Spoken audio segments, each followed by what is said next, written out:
Jadi Bapak Ibu, abang, adik, kakak semua bersyukur kita masih bisa menjaga istiqomah, masih ada pengajian, masih dibenarkan baca Quran, ada waktu, sehingga tidak lagi ada bisa mengelak ketika ditanya Allah Subhanahu wa ta'ala nanti di akhirat, apakah kamu selama bekerja bisa ikut pengajian? Tidak bisa ya Allah, karena tidak ada diizinkan. Ada izin, cuman saya belum dapat hidayah. Itu namanya orang mencari-cari alasan.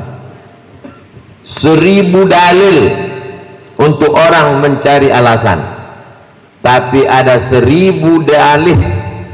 1000 dalil untuk orang mencari alasan, 1000 dalil untuk mengelak, untuk tidak berbuat. Jadi kalau ditanya mana yang lebih banyak, dalil lebih banyak daripada dalil. Ini dalilnya, ini dalilnya, ini dalilnya. 1001 dalih orang berdalih mengelak untuk tidak berbuat. Jadi yang pertama sekali perlu lingkungan.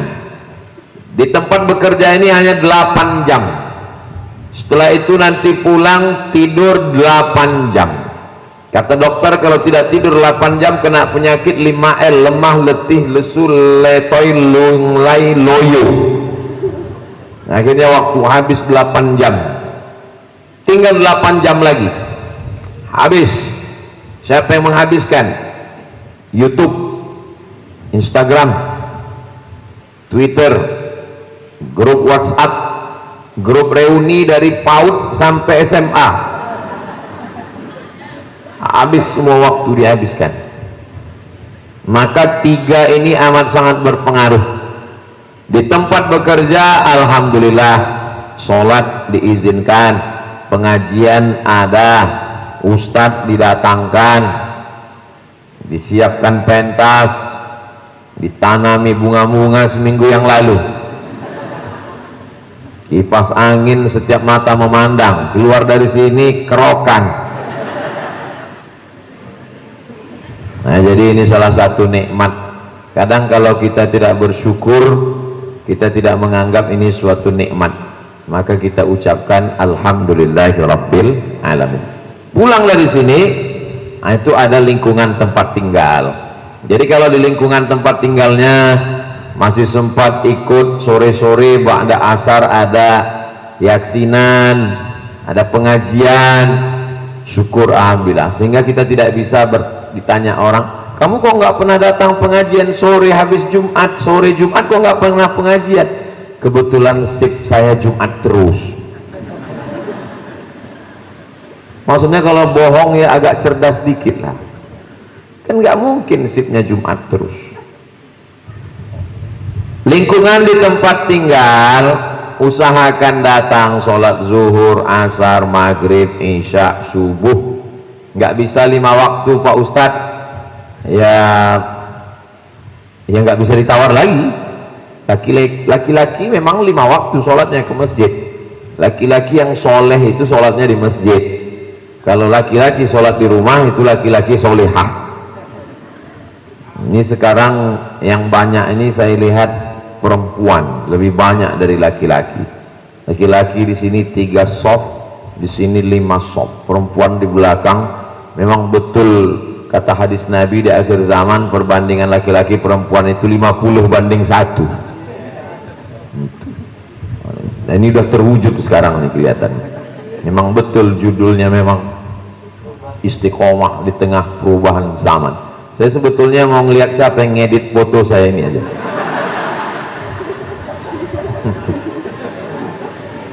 Begitu cara panitia menyenangkan hati Ustaz. Berapa kali dia pakai Photoshop supaya Ustaz kelihatan glowing. Lingkungan di tempat bekerja alhamdulillah Ustaz mensupport saya untuk tetap bisa istiqomah. Saya bisa sholat, saya ada pengajian, teman-temannya juga baik, bagus. Lingkungan di tempat tinggal saya juga begitu. Saya tinggal dekat musola, suami sholat ke masjid, saya sholat di rumah. Selesai sholat di masjid, suami dia di rumah sholat sekali lagi. Tadi dia sholat sebagai laki-laki di masjid, sekarang di rumah dia sebagai kepala rumah tangga, dia jadi imam. Memang saya nggak salah selama ini Ustaz, memang saya selama ini nyari imam, beberapa kali ketemu khotib nggak saya terima. Nah ini baik sekali, tapi jangan lupa ada lingkungan yang ketiga, lingkungan sosial media, medsos. Jadi kalau grup-grup WA yang ada di handphone itu menguatkan ibadah kita, lanjutkan. Tapi kalau hanya merusak pikiran kita, tadi sebelum kesini di tempat istirahat tadi saya buka, angka kehancuran meningkat setelah pulang reunian. Apa sebab? Karena orang ketemu dengan masa lalu yang sebenarnya sudah berlalu 20 tahun yang lalu, tapi sisa-sisanya masih tersisa, ditambah bumbu-bumbu setan yang luar biasa. Itu merusak manusia, dibuat berhalusinasi. Kalau teman-teman di Instagram itu saling mengingatkan, postingnya cerita tentang bagaimana beribadah, bagaimana pekerjaan kita itu membuat kita jadi orang yang punya uang untuk berzakat, berinfak, bersedekah, membantu anak yatim, fakir miskin, duafa, bagus. Saya tidak bisa periksa handphone bapak ibu, kakak-kakak, adik-adik satu-satu, tapi kita ingin petang ini mengevaluasi diri kita sendiri, bagaimana otokritik, mengkritik diri kita sendiri. Ustadz ngomong Instagram, Ustadz sendiri punya akun. Oh iya, Instagram saya itu yang followernya 7 juta. Maksudnya yang belum follow silakan. Tapi saya tetap manusia biasa. Pada saya pulang ke rumah, ada waktu khusus untuk istri, untuk anak. Sudah di tempat bekerja 8 jam, pulang mestinya jam 4 sudah pulang. Tiba-tiba datang Ustadz Somad, nambah lagi waktu. Pulang nanti sampai di rumah jam 6, sholat maghrib, bersih-bersih segala macam, tinggal waktu bersama suami 7, 8, 9, 10, tinggal 4 jam. Diambil drama Korea 1 jam,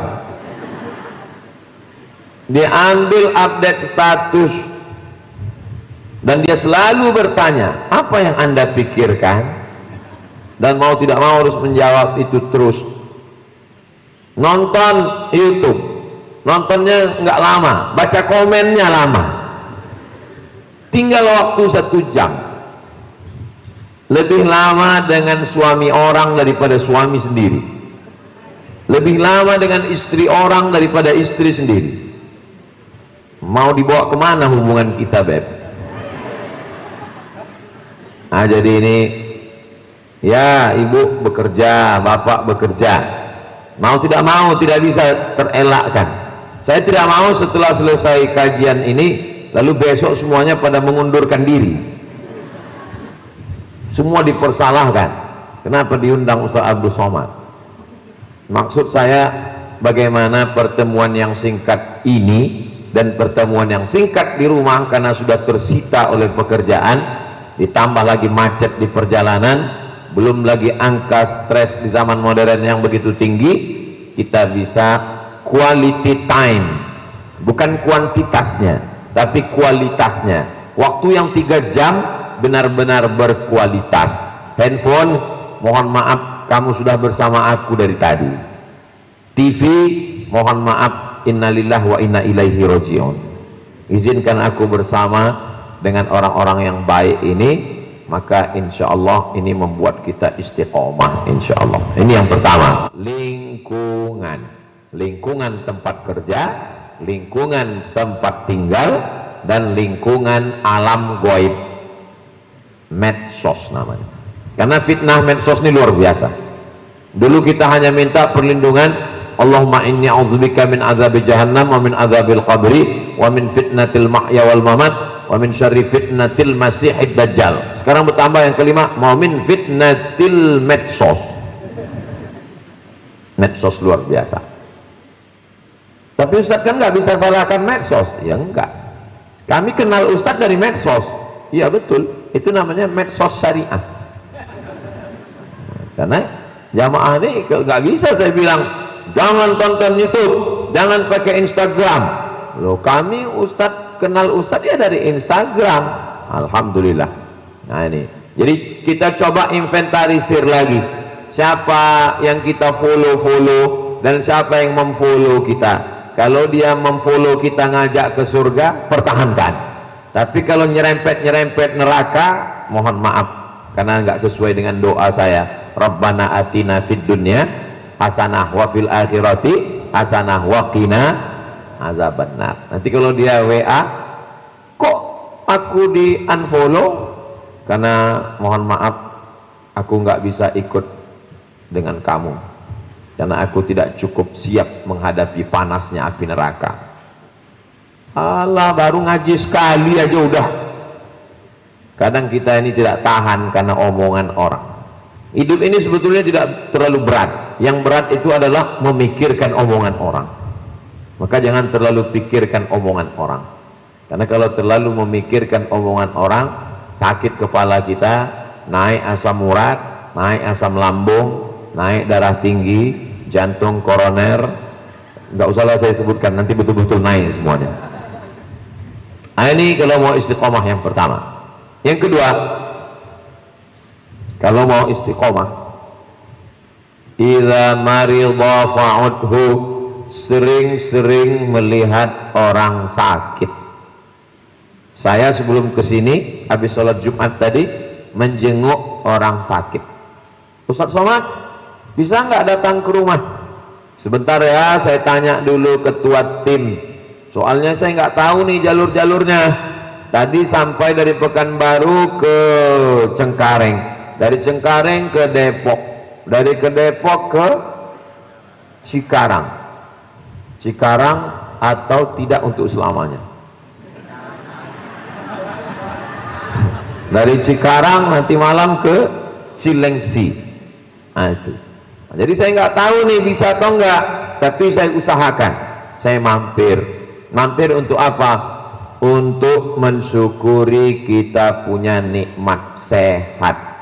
Kita tidak merasa telunjuk ini nikmat, sampai akhirnya telunjuk ini luka dan nggak bisa ngupil.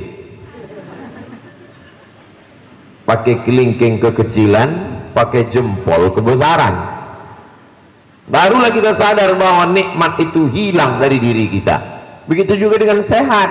Kita nggak pernah mensyukuri nikmat sehat ini. Kita anggap sehat ini gratis. Sampai akhirnya Allah cabut sehat.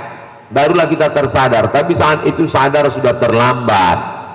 Maka sebelum dicabut, kita lihat dulu ada sebagian saudara kita yang sudah dicabut Allah nikmat sehatnya, maka datang ke rumah sakit.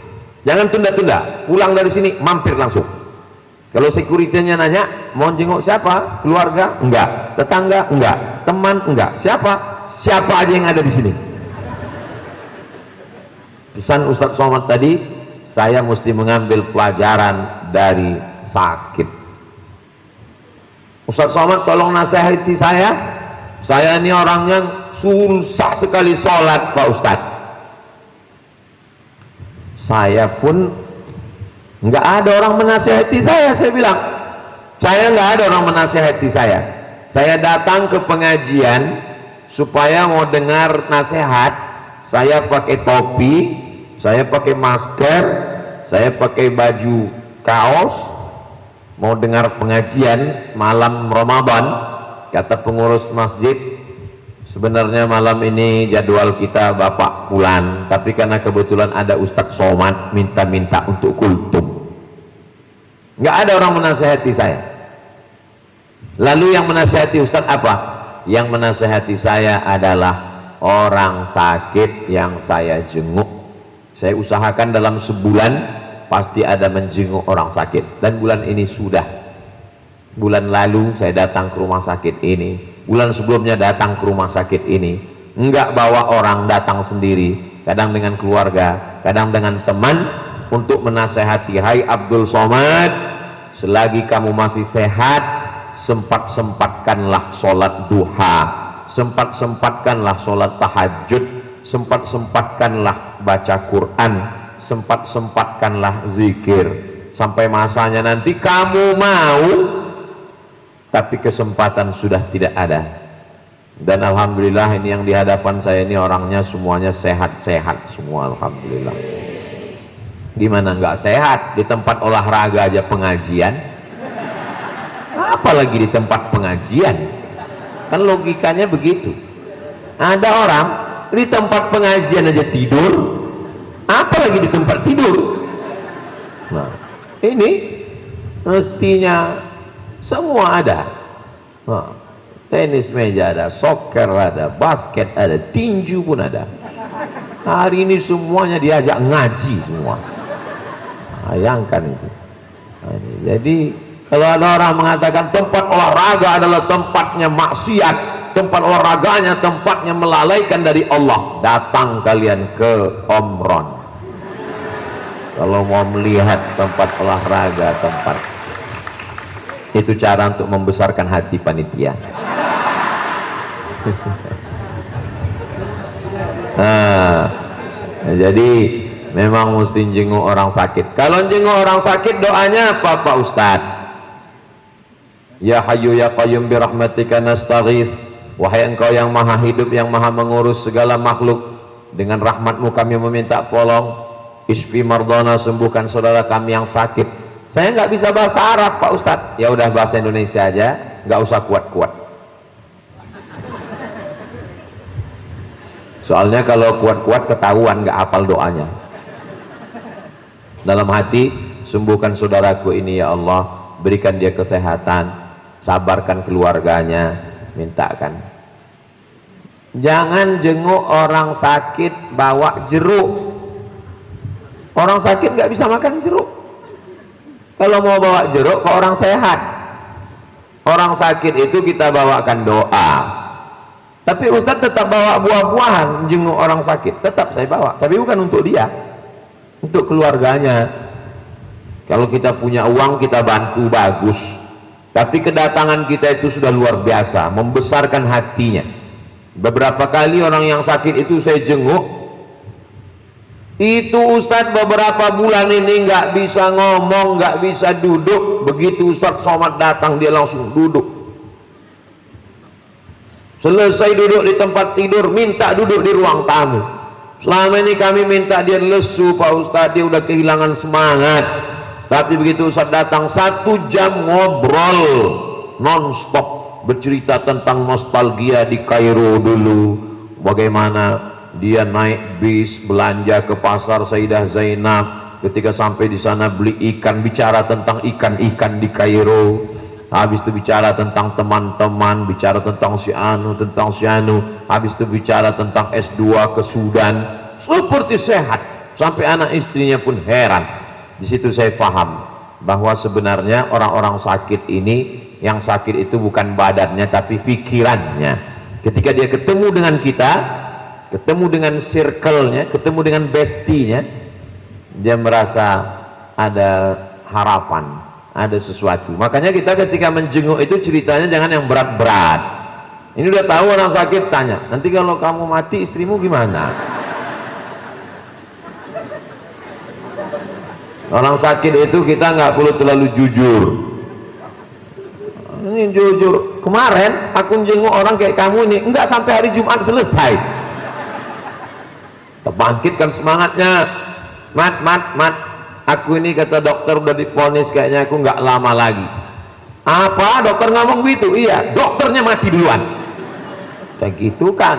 Tapi kalau dokternya nggak ada di ruangan itu, kalau dia ada di situ dia sakit hati. Kita pikirkan juga perasaan orang. Nah ini. Jadi bagaimana kita datang tuh menenangkan orang. Ada Allah yang mengatur kehidupan. Allah maha besar. Penyakit mungkin nggak ada apa-apanya.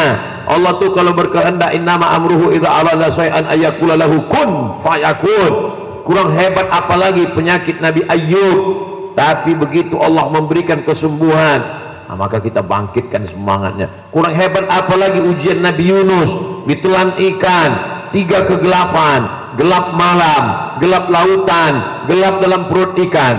dia berdoa la ilaha illa anta subhanaka inni kuntu minaz zalimin. Orang-orang soleh itu semuanya diuji. Nabi Ibrahim dibakar, Nabi Isa alaihissalam dikejar Bani Israel, Nabi Musa alaihissalam menyeberang Laut Merah dikejar Fir'aun. Kamu baru dikejar tagihan rumah sakit. Jadi kalau kita bandingkan beban-beban berat itu, maka terasa ringan. Kita mengambil pelajaran, keluarganya merasa terhibur, yang sakit juga besar hatinya. Aku sangka dulu kamu temanku biasa-biasa aja, ternyata setelah sehat, setelah sakit di rumah sakit ini, cuman kamu yang datang kemari. Teman-temanku yang kemarin ternyata hanya teman tertawa aja, mungkin mereka sibuk. Kita juga jangan naikkan diri kita. Teman-temanku yang kemarin itu cuman rame waktu aku banyak uang aja, sekarang aku sakit, mungkin mereka lagi sibuk, nanti 2-3 hari lagi mereka datang. Begitu. Jangan ketika dia katakan temanku yang kemarin itu ternyata waktu aku sehat aja. Memang begitu. Man, kamu kan nggak percaya, yang setia sama aku cuma aku tahu. Nah, jadi ini semua adalah bagian dari kita istiqomah. Yang ketiga, pertama lingkungan, yang ketiga menjenguk orang sakit, yang ketiga idza mata, kalau ada orang meninggal, fattabi'uhu, iringi jenazahnya. Saya sesibuk-sibuk saya, kalau ada orang meninggal, tadi sudah duduk di pesawat, baru datang WhatsApp, meninggal tadi malam, dikebumikan jam 9 ini. Oh, saya sudah di pesawat, Bu, mohon maaf ya. Biasanya saya kalau dapat kabar ada orang meninggal, habis subuh saya datang, meninggal malam, itu habis sholat subuh saya datang. Kenapa? Karena kalau saya datang jam 8, jam 9 pagi, yang datang di situ bukannya ingat mati, ngajak foto. Maka saya datang itu biasanya malam atau subuh untuk merasakan suasana itu. Saya sudah coba beberapa kali ngelihat orang meninggal. Kalau saya datang malam pas lagi orang nggak ada, atau saya datang subuh, itu saya memang betul-betul merasakan. Saya bisa menangis, saya bisa sedih karena nggak ada orang. Tapi kalau saya datang jam 8, jam 9 baru di pintu, malah nggak enak sama orang yang meninggal di dalam. Sebagian malah alhamdulillah Ustaz datang kemari. Kok alhamdulillah orang meninggal? Ini pentingnya bagaimana. Jadi pernah saya ngomong ke kawan saya, kenapa pejabat-pejabat orang-orang kaya itu nggak ingat mati ya? Padahal kan sering lihat orang mati. Baru saya paham jawabannya. Mereka sering lihat orang mati, tapi nggak sempat merenungkan kematian, saking banyaknya orang yang menyalami. Apa kabar Pak? Gimana Pak? Akhirnya nggak sempat ngobrol-ngobrol, pulang. Hanya badannya aja yang sampai di situ, tapi ruhnya tidak sempat merasakan bagaimana kematian. Nah, maka usahakan datang melihat orang mati. Syukur-syukur bisa mengikut. Man syahidal janazata, siapa yang menyaksikan jenazah, hatta tusalla alaiha, sampai sholat jenazah, lahu qirat, dapat 1 qirat. Wa man syahidal janazata, siapa yang menyaksikan jenazah, hatta tudfana, sampai ke liang lahat, lahu qiratan, dapat 2 qirat. Sahabat bertanya, wa mal qiratan ya Rasulullah? 2 qirat itu apa ya Rasulullah? Kata Nabi, mislul jabalainil azimaini, seperti bukit Uhud yang besar 2 kali lipat. Bukit Uhud itu panjangnya 7 km. Insya Allah nanti tanggal 4 Oktober kita akan bersama di Madinah ziarah ke Bukit Uhud, insya Allah. Ongkos tanggung masing-masing. Jadi sempat-sempatkan. Banyak orang terkadang, aduh aku sibuk nih nggak sempat. Itu kan fardu kifayah. Orang kan sudah rame. Bukan masalah orang rame nggak rame. Yang memandikan sudah ada, yang mengkafankan sudah ada, yang menyolatkan sudah ada, yang mengkuburkan sudah ada, banyak sudah. Tapi itu untuk jenazah. Kita datang bukan untuk jenazahnya, jenazah udah meninggal. Kita datang untuk diri kita. Apa pelajaran yang bisa kita ambil dari kematian? Saya kalau datang ke jenazah yang orang-orang kaya, ngelihat rumah, ya Allah, rumah sebesar ini tinggal, mobil garasinya besar, mobil-mobil mewah tinggal, mobil-mobil sport tinggal semua, apalagi yang baru bayar DP. diambil, dialer semuanya. Anak menangis. Tetangga, kawan, sahabat hanya sibuk pada hari pertama, itu pun sibuk posting. Wajah kita dilingkari bulat. Teman baik pergi, komen di bawah, amin amin amin amin amin amin amin amin amin amin. Habis. Hari pertama mereka menangis meleleh air mata. Hari kedua sudah mereka punya kesibukan yang baru. Kalau kita seorang direktur perusahaan, direktur yang baru sudah naik, yang memang sudah lama mengimpikan kematian kita. Kalau kita pejabat, memang inilah yang ditunggu-tunggu wakil. Sudah lama kali aku nunggu, malaikat kok lambat datang, kata dia. Akhirnya kita hanya sebuah cerita. Tapi istri kan setia Pak Ustadz, hanya 4 bulan 10 hari guys. Selesai 4 bulan 10 hari dia pun mulai diambil brownies, berondong manis. Yang kekal abadi mana? Itulah tengah malam, Allahu Akbar, Allahumma ba'id baini wa baina khatayaya kama ba'adta bainal masyriqi wal maghrib, Allahumma naqqini minal khataya kama yunaqqa thawbul abyadu minad danas, wajjahtu wajhiya lilladzi fataras samawati wal arda hanifan musliman wa ma ana minal musyrikin. Jadi melihat orang mati ini luar biasa. Yang saya ceramahkan ini, yang saya amalkan, yang saya rasakan, yang saya praktekkan, yang saya lakukan. Saya tidak menyampaikan yang tidak saya lakukan, karena kalau saya tidak lakukan, saya pun tak yakin entah apa dia. Tapi ini keyakinan yang sangat kuat, karena kalau saya melihat jenazah, saya minta buka tutup wajahnya, saya cium. Saat mencium itu saya sedang merasa ini temanku yang dulu sama-sama ngajar, sama-sama ustadz, sama sahabat. Tapi yakinkan bahwa yang meninggal ini, kalau saya kebetulan laki-laki, yang meninggal memang laki-laki. Jangan cium bini orang, ngamuk lakinya walaupun dia udah meninggal. Sanusat somat saya lagi yang kena. Nah ini untuk ambil. Kalau dia beda jenis kelamin, kita hanya sekedar datang ikut bela sungkawa. Saya sering kali datang ingin menguatkan keluarga. Aku datang ini mau menguatkan keluarganya. Begitu sampai di situ, Assalamualaikum warahmatullahi wabarakatuh, saya turut berduka cita atas wafatnya almarhum. Habis itu udah puasa habis, tak sampai selesai tausiah, ternyata rapuh. Kita merasa kita kuat, kita gagah, kita perkasa, tapi ternyata ruh kita ini lemah. Fisik kita boleh hebat, tapi batin kita tak tahan melihat itu. Mengambil pelajaran. Wa kafa bil mauti wa'iza, cukuplah kematian sebagai nasihat. Tidak berbunyi, tidak bersuara, tidak berhuruf. Saya ketemu dengan jamaah, dua-dua telinganya berlobang. Telinga kan memang berlobang Pak Ustadz. Telinga kita lobangnya di sini, dia berlobang satu lagi di sini, lobang anting. Saya ini dulu nakal Pak Ustadz, tengok telinga saya. Semua minuman keras saya coba, semua jenis dosa sudah saya lakukan Pak Ustadz. Terus gimana Bapak taubat? Waktu itu ada orang meninggal, saya datang Pak Ustadz. Saya berdiri di samping kuburnya. Tiba-tiba ada yang tak siapa nolak, masuk saya ke dalam. Saya pegang jenazah itu, terasa dingin kaki ini Pak Ustadz, dingin ke atas. Sejak itulah saya ingat mati terus. Nanti kalau aku mati, siapa yang menemani? Semuanya akan tinggal. Rupanya pintu hidayah. Jadi kalau ada teman-teman kita yang udah ngaji nggak juga taubat, itu caranya salah satunya. Bawa nanti pas ada orang meninggal, dekat-dekatkan atau tolakkan sedikit. Niat kita baik, kita tak ada niat jahat, kita hanya ingin supaya orang baik. Kadang titik balik ini kita nggak tahu. Hidup ini mutar terus, rumah kerja kafe, rumah kerja biliar, rumah kerja bioskop, rumah kerja dosa, rumah, nggak menemukan titik balik. Titik baliknya ada ketemu di rumah sakit, titik baliknya kadang ketemunya di liang lahat, titik baliknya kadang ketemunya macam-macam, sampai akhirnya berhenti dan balik ke pangkal jalan. Balik ke jalan yang benar itu disebut dengan taubat, bukan tauco.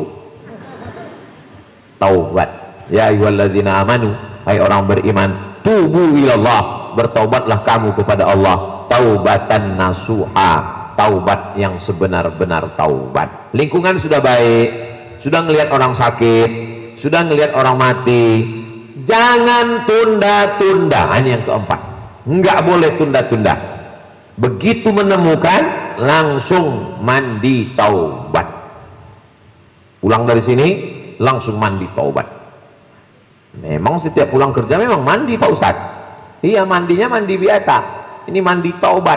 Mandi taubat itu gimana? Basah semuanya dari ujung rambut sampai ujung kaki. Kata dokter, saya nggak boleh basah Pak Ustadz, katanya saya ini kena penyakit rematik akut, kalau basah mati.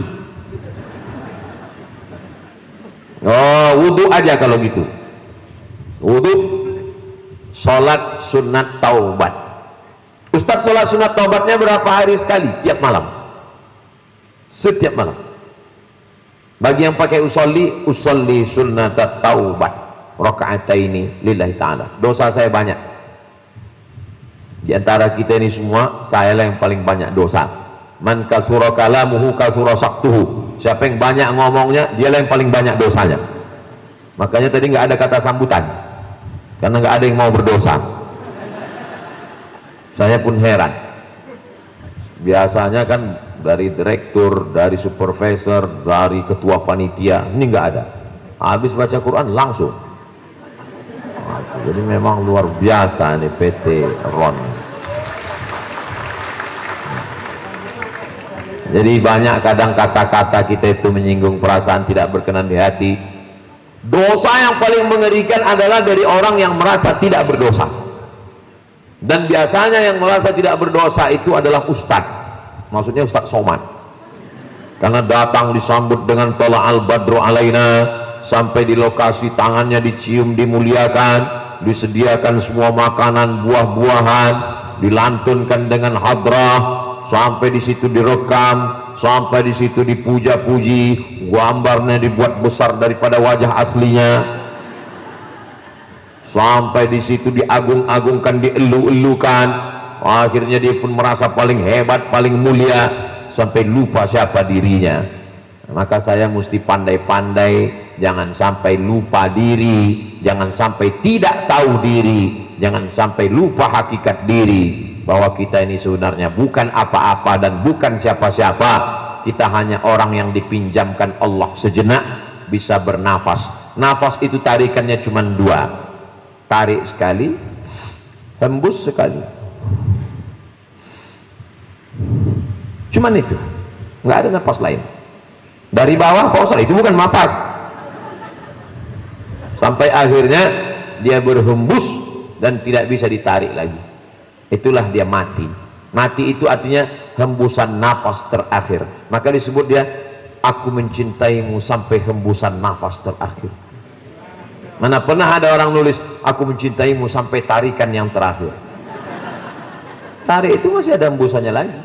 Makanya kalau ada nanti Pak yang jomblo merayu, aku mencintaimu sampai tarikan terakhir, salah. Masih ada hembusannya lagi. Waktu dihembuskan nafas terakhir, itulah ruh keluar, habis, langsung habis. Sampai akhirnya kita mati menghadap Allah Subhanahu wa ta'ala. Lingkungan sudah baik, sudah ngelihat orang sakit, sudah ngelihat orang mati meninggal, lalu kemudian langsung segera, jangan tunda-tunda, langsung mandi, langsung wudhu, langsung sholat sunat taubat, langsung berbuat baik. Yang selama ini belum menutup rambut, tutup rambutnya. Yang selama ini roknya masih pendek, sambung. Yang selama ini celananya sempit, beli yang XL. Yang selama ini belum lagi ngaji, segera ngaji. Belum bisa ngaji langsung, online aja dulu. Belum bisa langsung ketemu dengan ustadz karena alasan kerja, karena sibuk, channel YouTube aja dulu. Banyak sekali channel-channel. Yang mana ustadz? Channel Ustadz Abdul Somad Official. Subscribe, like, share, and comment. Nah, yang terakhir, yang kelima, waspada, karena setan belum pensiun. La'atiyannahum min baini aidihim, aku akan datang dari depan, wa min khalfihim, datang dari belakang, wa an aimanihim, datang dari kanan, wa an aimanihim, datang dari kanan, wa an syama'ilihim, datang dari kiri. Depan, belakang, kanan, kiri, atas, bawah, luar, dalam, zahir, batin, nampak tak nampak, itu memang sudah SOS, standar operasional setan. Nah, jadi memang mesti hati-hati, selalu waspada. Itulah gunanya zikir. Zikir itu menjaga kita. Sebelum berangkat, bismillahirrahmanirrahim, la haula wala quwata illa billah. Di tengah perjalanan, naik motor, naik angkot, naik mobil, tetap berzikir. Ustaz, zikirnya apa? Pertama astagfirullah, yang kedua sholawat, yang ketiga la ilaha illallah. Usahakan 100, lebih dari 100 bagus. Astaghfirullahaladzim, astaghfirullahaladzim, astaghfirullahaladzim, astaghfirullahaladzim, astaghfirullahaladzim. Jangan karena mau ngejar 100 cepat-cepat sampai nggak jelas punya.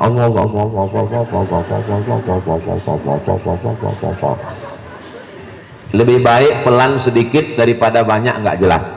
Allahumma salli ala Sayyidina Muhammad wa ala ali Sayyidina Muhammad. Allahumma salli ala Sayyidina Muhammad. Saya kagum pernah ngelihat orang di lampu merah, walaupun naik motor hujan-hujan dia nggak berhenti bersolawat.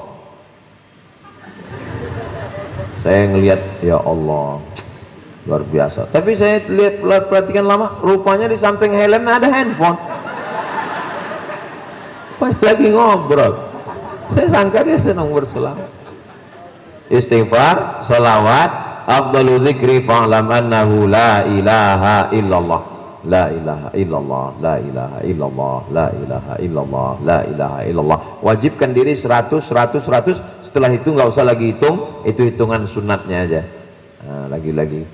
Tapi jangan gara-gara udah dengar pengajian sore ini sampai nggak mau ngobrol sama sekali. Gimana kabar keluarga? Allahumma sholli alaihi wasallam. Ya, nggak segitu juga, tetap aja ngobrol biasa. Pas lagi sedang ada kegiatan istighfar, apalagi di sini kan kita banyak berinteraksi. Saya tanya tadi, Pak, ini PT Omron ini di bidang apa? Ini bidang elektronik. Bidang elektronik, Pak Ustadz. Apalagi elektronik, dia kan tidak terlalu banyak cerita dengan orang, banyak dengan besi-besi kan? Iya.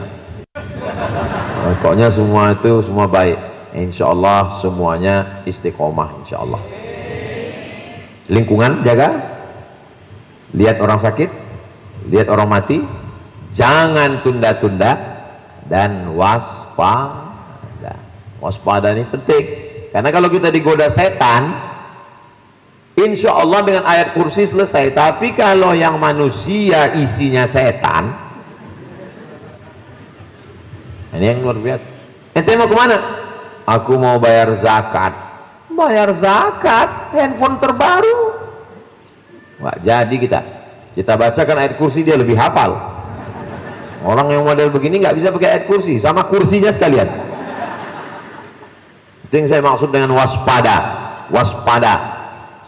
Kejahatan terjadi bukan karena ada niat dari pelakunya, tapi juga karena ada kesempatan. Waspadalah. Ustadz Somad berhentinya jam 5.15. Tadi saya dipesan begitu.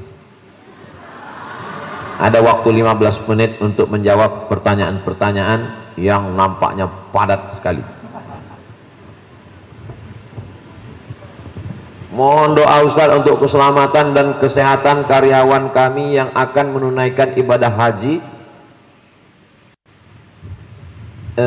Ibu Tuki Jempaiman Trimorejo dari DMS Switch dan suami Ngabdullah Kuryanto. Nanti di akhir majelis kita sama berdoa. Yang berangkat selamat, yang belum berangkat insya Allah kita berangkat ke tanah suci. Tetap store NH. Apakah sah bila kita sudah niat kurban, sudah ikut patungan sapi di masjid terdekat, tapi menjelang akhir duitnya kurang dan kita lunasi dengan ngutang? Kalau mau jawaban pendek bisa, jawaban panjang bisa. Kalau jawaban pendek, yang ibadahnya ngutang itu surganya kredit. Itu jawaban pendek. Kalau mau jawaban panjang begini, utang itu jenisnya dua. Yang pertama, mayurja ada yang diharapkan pembayarnya. Yang kedua, malayurja ada hutang yang tidak ada diharapkan pembayarnya. Hutang jenis pertama bisa untuk beribadah. Pak, pegawai Omron, ya saya pinjam uang 3,5 juta untuk kurban. Ustaz kapan bayar? Insya Allah sawit saya panennya nanti bulan Agustus. Boleh, utang yang model begini boleh. Kenapa? Karena ada yang diharapkan membayarnya. Nanti padi saya panen bulan September, boleh. Yang nggak boleh itu, Pak pegawai Omron pinjam uang 3,5 juta, bayarnya kapan? Saya serahkan pada Allah. Nah itu nggak bisa. Jadi pegawai, pimpinan, karyawan yang ada di PT Omron, kalau dia mau ngutang, apakah untuk akikah anaknya, untuk kurban, untuk haji, untuk umroh, boleh. Kenapa? Karena ada yang diharapkan membayar, karena dia dapat gaji bulanan. Nah, ini. Jadi yang mau ngutang silakan. Cuman kadang orang untuk beribadah dia nggak mau ngutang, yang lain-lain ngutang. Di rumah semuanya utang, dari mulai pintu pagar depan sampai pintu dapur utang, sampai panci ceret kuali ngutang. Pas ditanya tamu kok matangnya lama, mohon maaf ini pancinya utang. Satu-satunya yang lunas di rumah itu cuma istrinya. Itu pun karena nggak diizinkan Pak Kua ngutang.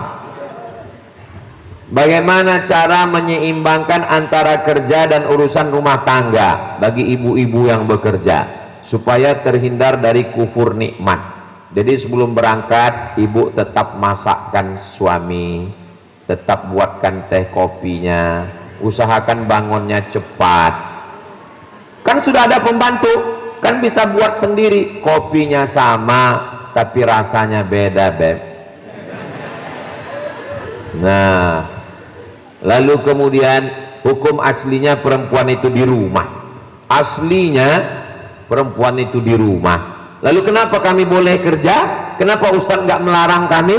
Karena pernah suatu ketika sahabat Nabi namanya Asma membawa makanan onta di atas kepalanya dan Nabi tidak melarang. Nabi malah membantu dia mengantar pulang ke rumah. Itu dalil perempuan boleh bekerja dalam kurung dengan syarat dan ketentuan berlaku. Pertama, la yakhluwanna rajulun ma'amra'atin illa ma'azi mahramin. Gak boleh berdua-duaan satu tempat dengan yang tidak mahram. Maka kita ini boleh, kenapa? Karena rame-rame. Yang kedua, la tusafiranna mar'atun illa ma'azi mahramin. Gak boleh musafir. Udah seperti abang saya, udah seperti kakak saya, udah seperti saudara saya, udah macam saudara kandung, udah macam kakak kandung. Berawal dari macam, berakhir dengan macam-macam. Waspadalah. Yang ketiga, la tabarrujna tabarrujal jahiliyatil ula. Jangan bersolek-solek jahiliyah. Pakai bedak boleh? Boleh, nggak apa-apa. Ustaz, saya boleh pakai bedak yang warna kulit normal. Saya nih Pak Ustaz kalau nggak pakai bedak, nanti yang lain nyangka saya mayat. Boleh, silakan. Yang nggak boleh itu berlebih-lebihan. Banyak sekarang orang mukanya putih, tangan hitam. Kunci dengar ceramah Ustaz Somad satu, jangan tersinggung. Karena saya tidak pernah menyinggung dan memperhatikan orang lain. Saya hanya menyampaikan apa yang ada dalam pikiran saya. Saya tidak bicara melihat data yang ada di sekitar saya. Dan mata saya ini udah tua, jadi nggak terlalu bisa ngelihat ke sana. Jangan nanti Ustadz ini kok nyindir saya. Saya nggak tahu. Kalau kebetulan ada, itu hanya kebetulan saja. Dan tidak ada bisikan dari panitia. Yang keempat, la taqda'na bil qaul. Jangan bicara yang dengan suara mendayu-dayu, lemah gemulai. Jadi ngomongnya biasa aja. Assalamualaikum. Waalaikumsalam. Ya jangan begitu juga. Biasa aja, normal. Assalamualaikum. Waalaikumsalam. Ini PT Omron? Betul. Kami rencana mau datang nanti studi banding. Ya silakan. Cukup. Jangan.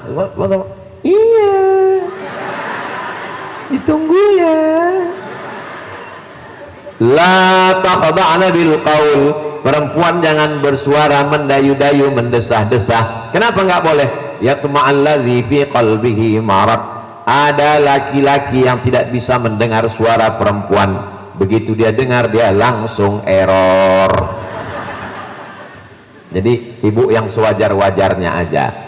Ada beberapa kekeliruan perempuan melihat laki-laki. Perempuan ini melihat laki-laki itu makhluk yang biasa aja, sehingga ketika dia berbicara, dia tampakkan wajahnya, dia senyum, bagi dia itu biasa. Tapi laki-laki itu udah pingsan duluan, karena laki-laki ini makhluk yang otaknya kecil. Jadi dia itu langsung aja. Ustaz ngomong gitu, Ustaz kan laki-laki. Iya, saya ini laki-laki. Oleh sebab itu maka pandai-pandai menjaga. Jadi kalau ada perempuan yang memalingkan wajahnya, menjaga suaranya, menjaga wajahnya, itu dia bukan sedang menjaga dirinya, tapi dia menjaga saudaranya yang laki-laki umat Nabi Muhammad SAW ini, supaya jangan sampai. Aslinya perempuan itu bersolek untuk ayahnya, untuk anaknya, untuk suaminya, untuk 3 laki-laki itu saja. Tapi hari ini laki-laki bersolek untuk suami orang lain. Kalau untuk suami orang lain, apik tenan. Tapi kalau untuk suaminya di rumah hanya ada 3: sundel bolong, suster ngesot, nyi blorong. Dan ini tidak ada di PT Omron. Yang di sini ini semuanya waktu kerja cantik, tapi di rumah nanti sangat cantik untuk suaminya. Yang kelima, perempuan itu aslinya bekerja atas izin suaminya, dan suaminya memberikan izin bukan dengan keterpaksaan. Karena ada juga suami itu mengizinkan, Mas izinkan aku, kalau enggak awas.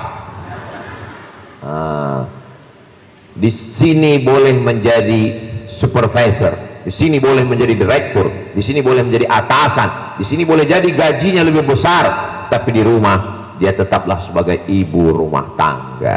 Maka di rumah bersikap, laki-laki itu senang sekali melihat dirinya sebagai super power, dia berkuasa di rumah itu.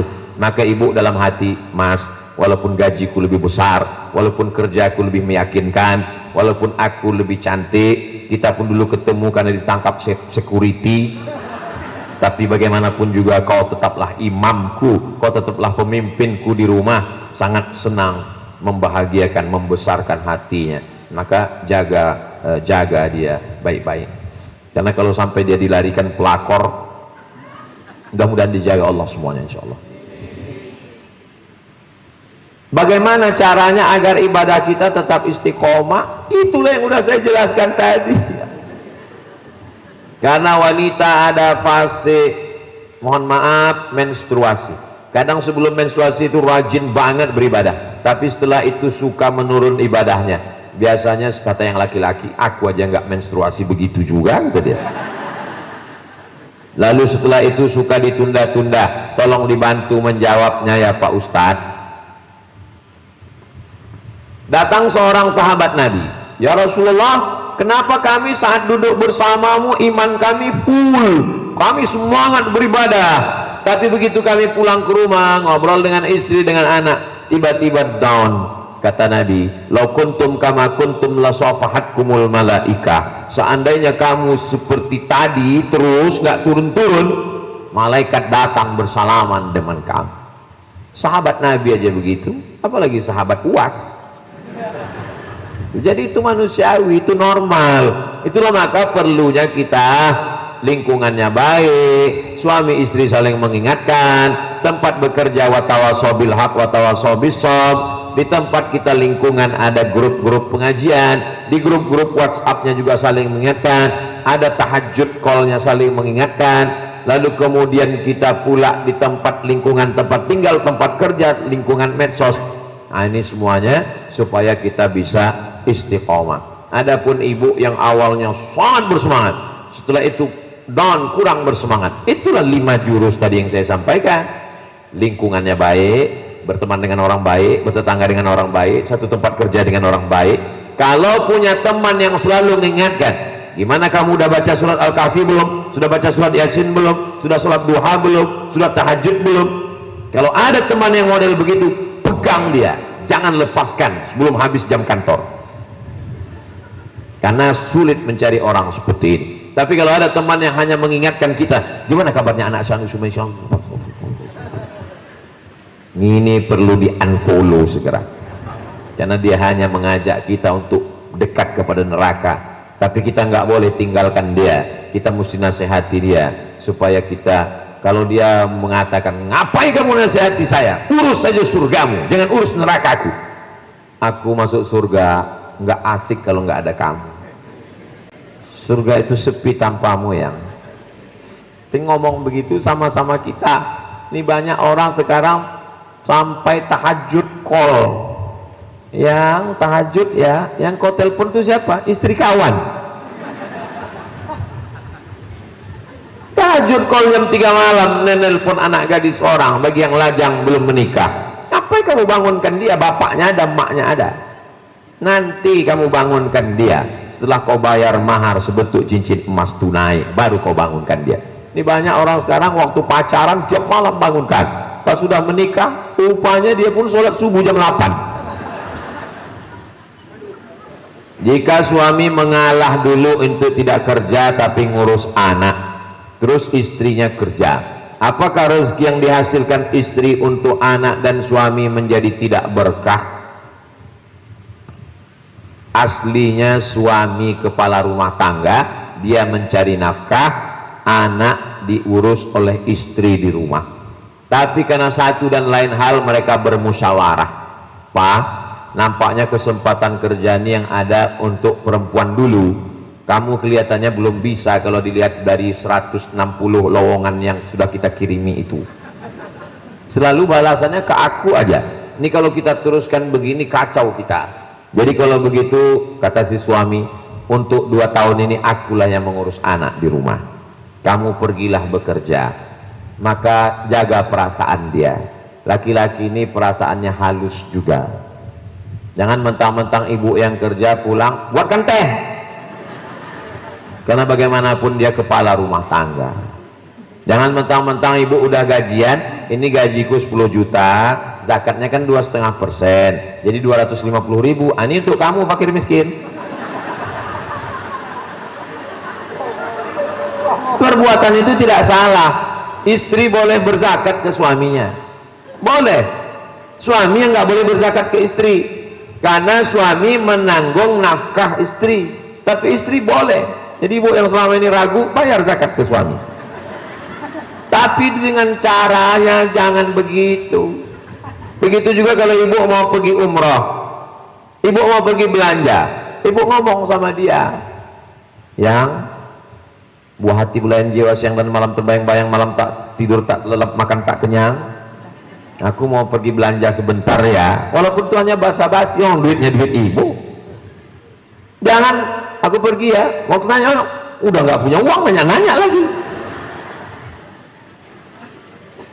Galah patah boleh disambung, galah bambu patah boleh disambung, kaca retak boleh direkat, hati yang sakit kemana obat akan dicari. Jangan sampai sakit hati dia 1 hari, 2 hari, 3 hari menggumpal, mengkristal menjadi bom waktu yang akan siap meledak. Sehingga satu saja pemicu, lagi-lagi komunikasi antara ibu dengan bapak mesti baik.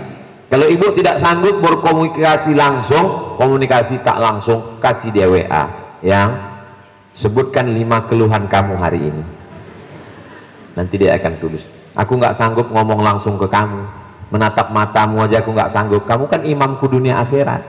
Besarkan hati dia, walaupun dia nggak ada apa-apanya. Jangan sepelekan dia. Dia laki-laki yang ingin dilihat sebagai seorang laki-laki yang power, yang supervisor, sebagai seorang imam. Walaupun gajiku lebih besar dari kamu, nggak usah diucapkan itu. Sakit hati dia. Walaupun aku bekerja, kamu pengangguran, jangan cakapkan itu. Sakit hati dia. Jaga perasaannya. Banyak orang yang pintar, tapi tak banyak orang yang pandai merasakan perasaan orang lain. Saya ini tidak pintar, tapi saya insya Allah bisa merasakan perasaan jamaah yang sudah lewat 60 menit. Kenapa saya bisa merasakan perasaan jamaah? Karena saya tidak selamanya ceramah, saya juga mendengarkan orang ceramah. Ternyata mendengar itu jauh lebih berat daripada ceramah. Saya tidak selamanya hari Jumat itu khutbah. Ada satu hari khusus saya nggak khutbah Jumat, untuk merasakan gimana rasanya mendengar khutbah. Beratnya minta ampun, ngantuk.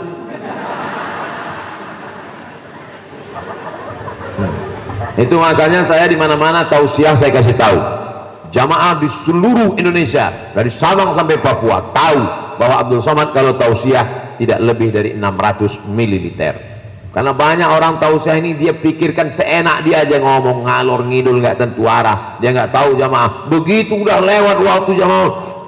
Demikianlah tausiah yang singkat ini. Singkat pula dia bilang. Orang udah hampir pingsan. Saya tadi menduga karena ini di perusahaan waktu sudah habis 8 jam bekerja dan ustadz kita kasih mereka sejenak untuk istirahat. Saya tadi menduga ini nggak sampai 1 jam, paling 30 menit selesai karena mereka sudah lelah, letih, rindu kepada orang di rumah. Tapi ternyata jamaah PT Om Ron ini luar biasa, semangatnya luar biasa. Sudah lewat jam 5.15. Jamaahnya tetap tahan, saya pula yang tak tahan. Di akhir majelis mari kita sama berdoa, mudah-mudahan kita istiqomah, mudah-mudahan keluarga kita sakinah mawaddah warahmah.